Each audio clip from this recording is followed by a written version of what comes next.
Hello, welcome to another video. This is lesson 3 for personal and social identity. As always, hope you're well. Make sure you're washing your hands and maintaining your social distance during this COVID-19 craziness.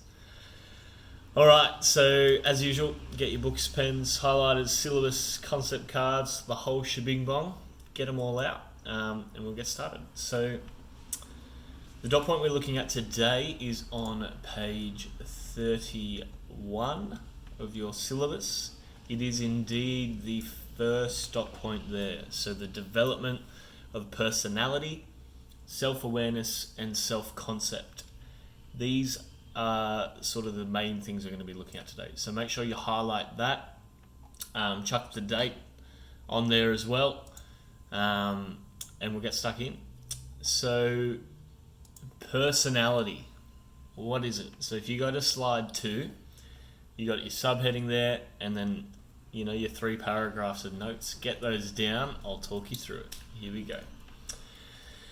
So personality, there are a myriad of influences that affect our personality. Myriad means endless, limitless, a ton, lots, heaps. So maybe you want to write that above it, just so you know.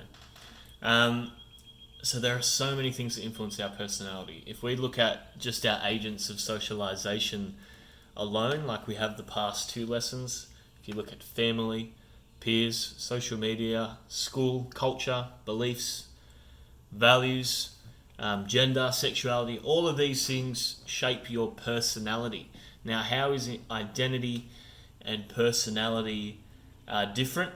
Identity is sort of like how you think of yourself and the sense of self that you portray to the world. So it's sort of how you internalize it. Whereas personality is sort of how you act, like how you literally act, as opposed to what you think about how you do it or how you represent yourself. So with that being said, your personality can shape so many different things and be influenced by so many different things. Essentially, you're a product of your environment, right? Concept, environment. You're a product of that, of how your parents raised you, and their influence on how they were raised directly affects how you were raised, in terms of their beliefs and values and things they were taught as they were kids. If we look at society as a whole at a meso-macro level, it's constantly changing its values. It's constantly changing all the time, especially now with the exponential rise of technology, another concept. And in terms of who and how we interact as people is constantly changing as well. So our personality is very different and is changing all the time, similar to our identity. How we're behaving, particularly, is part of our personality that shows sort of who we are, and that reflects our identity. So in some situations, we behave and are expected to behave in particular ways. So let's say, for example, how you behave at school. Some of you, that's good. Some of you, not so good.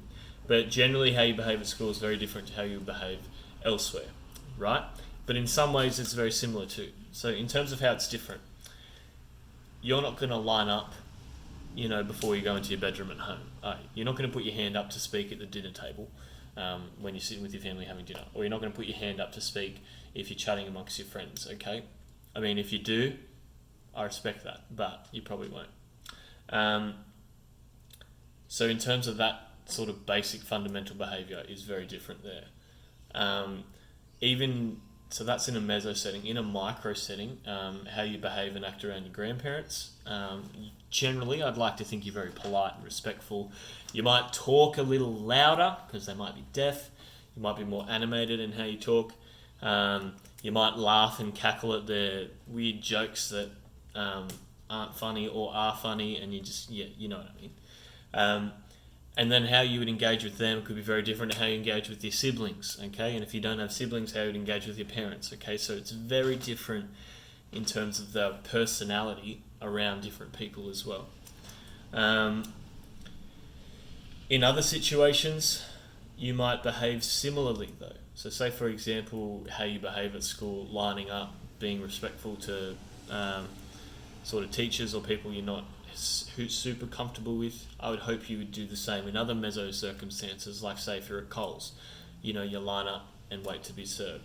You're polite to the cashier and the person talking to you. So your personality can be similar, but it can also be different depending on the environment you're in.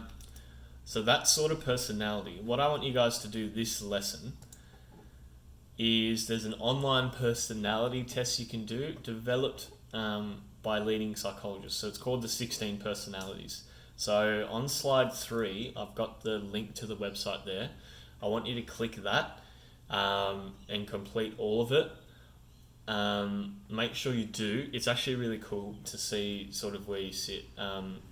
What it will then do once you're done is it's going to churn out heaps of info for you. So it's going to tell you what personality type you are.